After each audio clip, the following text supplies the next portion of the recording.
ఇప్పుడే జీ5 app download చేయండి. చూడండి మీ ఫేవరెట్ టీవీ షోస్ ఎప్పుడైనా ఎక్కడైనా. మేడం, ఇంకో విషయం. ఏంటి? మీ పాప వచ్చిన తర్వాత పొరపాటున శౌర్య నన్ను తిట్టినట్టు తిట్టొచ్చేమో. అప్పుడు మీరు మీ పాపని ఏమనకండి, మీదే తప్పవుతుంది. శౌర్య నన్ను బయటికి పొమ్మంటే పోను గాని మీ పాప పొమ్మంటే మాత్రం నేను వెళ్ళిపోతాను మేడం. అప్పుడు మీరు కూడా నాకు అడ్డు చెప్పకండి. మీరు మాత్రం మీ పాపతో ప్రేమగా ఉండండి. నీలాంటి బంగారాన్ని వదులుకుంటామా మేము? మా బిడ్డకు శౌర్య లాంటి బుద్ధులు లేవు. అందుకే మా బిడ్డ నిన్ను ఏమీ అనదు. గుడిలో ఎప్పటికీ అమ్మవారు ఎలా ఉంటారో మా గుండెల్లో ఎప్పటికీ నువ్వు అలాగే ఉంటావు. మీ పాప గురించి అడిగి తెలుసుకుందామనే వచ్చాను. సరే, మీరు నిద్రపోండి, నేను వెళ్తాను. మేడం, మీ పాపను మాత్రం మొదటగా నాకే చూపించాలి. Good night madam. అక్షయ, నువ్వు కూడా మాతో పాటే ఇక్కడే పడుకోవచ్చు కదా? వద్దు మేడం. ఏ? అమ్మ ప్రేమకు అలవాటైతే ఆ ప్రేమకు దూరంగా బతకడం చాలా కష్టం మేడం.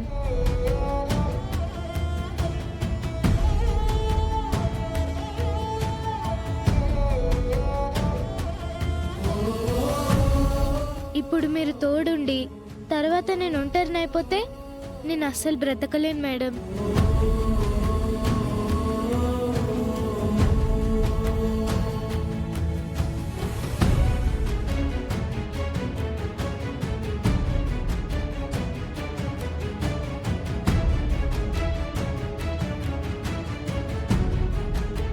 అక్షయ,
నమస్కారం గురువుగారు. నమస్కారం.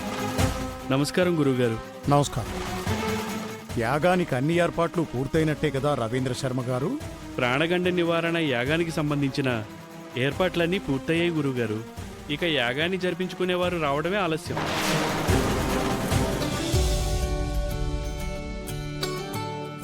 మరికొన్ని గంటల్లో నేను నా కూతురితో అమ్మా అని పిలిపించుకోబోతున్నాను. ఆ దృశ్యాన్ని ఊహించుకుంటుంటే మనసుకి ఎంతో ఆనందంగా ఉంది బావా. అది నిజంగా జరిగిన క్షణాన్న ఈ అమ్మకి, ఈ జన్మకి ఇంకేం కావాలి బావా? గురువుగారు, ఒక సందేహం. అడుగు సంపత. అవని శ్రీకర్ల కూతురు అక్షయ అని అక్షయ్ గాని వేదవతి గారి కుటుంబానికి కానీ తెలియడానికి ఎందుకింత తతంగం? ఏ కారణం వల్ల వారి మధ్యంత ఎడబాటు వచ్చింది? ఏ సంఘటన వల్ల అమ్మ అన్న పిలుపు శాపమయ్యింది? ఆ విషయంలో సందేహంగా ఉంది. పెద్ద కారణమే ఉంది. ఎవ్వరూ ఊహించని సంఘటనే జరిగింది. అదేంటంటే అవని అక్షయను తన గర్భాన మోస్తున్నప్పుడు ఓనాడు వేదవతి అమ్మవారికి ఆ పాపను దత్తతిచ్చేసింది. అవనికి పుట్టబోయే ఆడబిడ్డను అమ్మవారికి దత్తత ఇస్తున్నాను. ఇక ఆ బిడ్డ భారమంతా అమ్మవారిదే.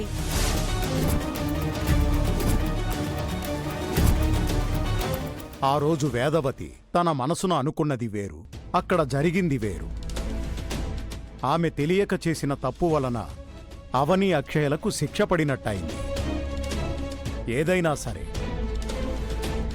అమ్మవారికి సమర్పించుకున్న తర్వాత అమ్మవారు తనకు తానుగా తిరిగి ప్రసాదించాలి గాని ఆమె కృప లేకుండా మనకు మనంగా లాక్కునే ప్రయత్నం చెయ్యకూడదు. అందుకే అమ్మవారు అక్షయను తన బిడ్డగా అనుకుంటుంది. అక్షయను తన తల్లిదండ్రుల దగ్గర ఉంచినా, ఆ కుటుంబం మధ్యనే ఉంచినా అమ్మవారే కాపాడుకుంటూ వస్తుంది. కాబట్టి గ్రహణం పట్టినట్టు పట్టిన దోషాలను పోగొట్టడానికి ఈ యాగాన్ని జరిపించబోతున్నాను. మన బిడ్డకి చాలా అవమానాలు జరిగాయి, ఎన్నో నిందలు పడ్డాయి. ఈ రోజు నుంచి అవన్నీ తొలగిపోతాయి. మన బిడ్డ గట్టమనేని వంశానికి యువరాణి అయిపోతుంది. ఇప్పుడు మీరు జరిపించబోయే యాగం అందరి పాలిట ఆనందమవుతుందంటారా? ఈ యాగం యొక్క పరిణామాలు ఎలా ఉంటాయంటారు? ఈ యాగం కత్తి మీద సాము వంటిది. అక్షయను దత్తత తీసుకున్న అమ్మవారికి, అక్షయను కడుపున మోసిన అమ్మకు మధ్యన జరగబోయే పోరాటం లాంటిది.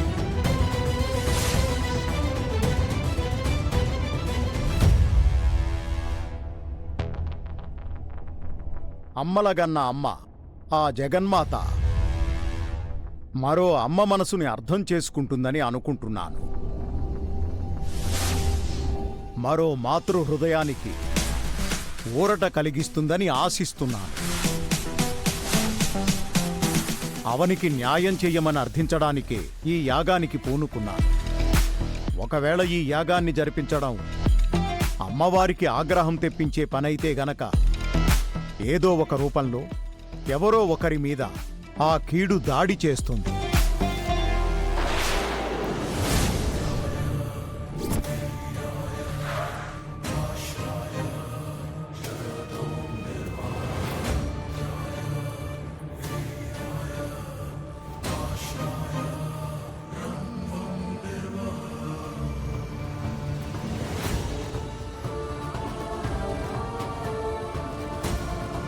ఎవరికీ ఎటువంటి ఆపద కలగకుండా అందరికీ మంచే జరగాలి.